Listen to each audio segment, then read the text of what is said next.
Mesdames et messieurs, bonjour à chacune et à chacun d'entre vous. Pardon d'abord de ne pouvoir être parmi vous physiquement aujourd'hui, puisque je me trouve pour une visite de travail à Amsterdam en ce moment même. Merci au réseau européen des entreprises d'insertion sociale, à vous-même, Monsieur le Président, Ignacio Parodi-Nunez, de me permettre de vous dire en quelques minutes, grâce à cette caméra, peut-être trop rapidement d'ailleurs, quelques-unes de mes convictions et le sens de l'action que nous conduisons à la Commission européenne à vos côtés.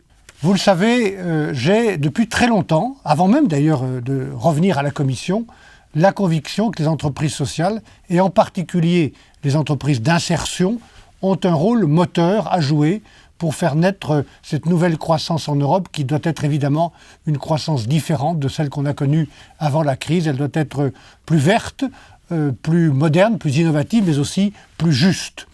Vos entreprises créent, je le sais aussi depuis longtemps, de nombreux emplois, le plus souvent des emplois durables qui ne sont pas délocalisables.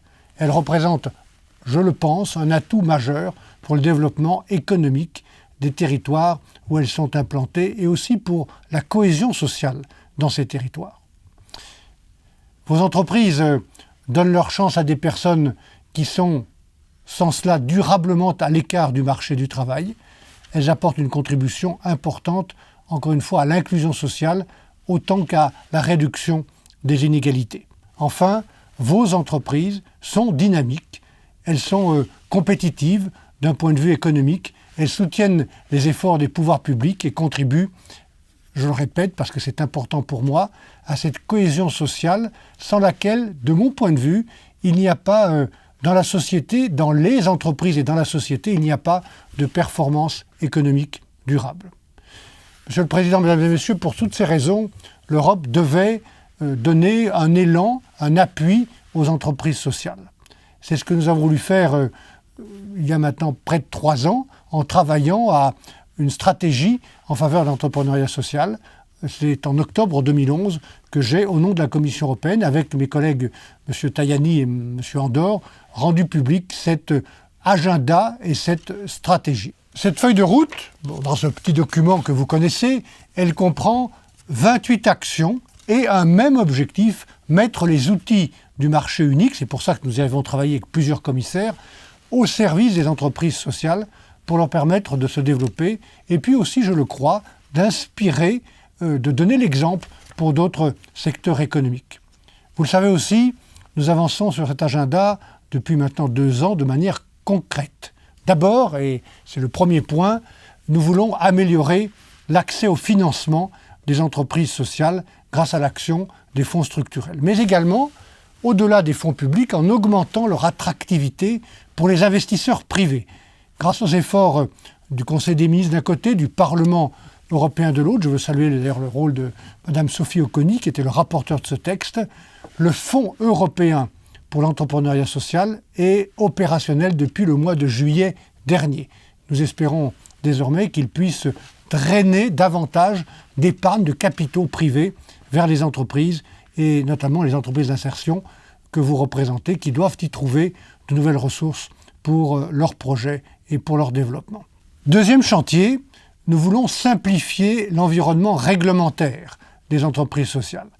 L'adaptation des règles relatives aux aides d'État, par exemple, doivent y contribuer, comme la simplification des règles sur les marchés publics, qui est un texte très important, notamment pour les petites et moyennes entreprises.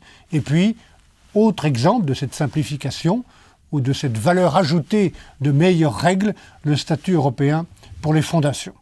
Enfin, troisième chantier, nous devons renforcer la visibilité des entreprises sociales pour augmenter leur capital de confiance auprès de tous les acteurs de la société, bien sûr les gouvernements, les collectivités territoriales ou encore les banques, ceux qui peuvent les financer et puis au total permettre aussi qu'elles attirent plus facilement de jeunes diplômés, de jeunes actifs. Nous avons engagé pour cela un travail de cartographie de tout le secteur où vous vous trouvez et les premiers résultats de cette cartographie seront disponibles au début de l'année prochaine, en 2014. C'est un outil de pilotage politique, je crois, très important parce que les définitions les réalités de toutes ces entreprises dans le secteur de l'entrepreneuriat social varient, sont très diverses d'un État à l'autre, et les données sont de ce fait encore trop peu fiables. Nous voulons avoir une cartographie objective et opérationnelle. Nous encourageons aussi le développement des outils de mesure de l'impact social qui permettront aux entreprises sociales, à vos entreprises, de mieux valoriser leurs atouts, leur travail, leurs activités et d'améliorer la confiance vis-à-vis des pouvoirs publics et des financeurs. Enfin, nous favoriserons et nous voulons favoriser la prise en compte de l'économie sociale et solidaire dans les cursus scolaires et universitaires. Mesdames et messieurs, vous le voyez, ce chantier qui est le vôtre, qui est le nôtre, nous l'avons lancé avec de l'ambition, avec de l'exigence aussi.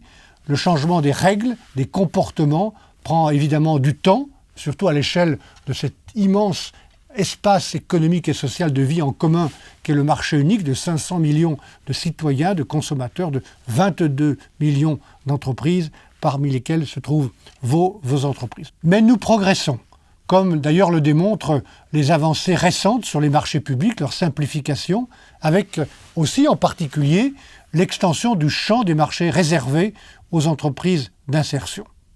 Surtout, mesdames et messieurs, nous avons atteint un premier résultat important. Pour nous, pour vous, les entreprises sociales sont désormais dans le radar des pouvoirs publics au niveau européen, au niveau national et enfin au niveau local. Et c'est pour consolider cet acquis insuffisant, pour explorer aussi de nouvelles formes de soutien aux entreprises sociales, pour créer un meilleur écosystème favorable à leur développement, que nous organiserons les 16 et 17 janvier prochains à Strasbourg, un grand événement participatif. Je compte sur votre participation, en effet active à cet événement. Il s'agit d'apporter des idées, de montrer des expériences, d'échanger de bonnes pratiques, d'apporter des critiques aussi constructives, de nouvelles idées. Je souhaite que vous puissiez participer à cet événement. Vous pouvez d'ailleurs dès maintenant vous inscrire pour y participer en ligne. C'est un enjeu important. Il s'agit bien sûr d'évaluer ce que nous avons fait et qui est insuffisant, mais aussi de tracer ensemble de nouvelles perspectives pour les prochaines années et que la Commission, le Parlement, le Conseil des ministres, les collectivités territoriales se sentent engagés pour toutes ces prochaines années. Je suis sûr que nous trouverons ensemble de nouvelles idées au service du développement de vos entreprises et d'une croissance qui soit à la fois plus forte, plus verte et aussi plus juste en Europe. Merci beaucoup de votre attention et bon travail à tous.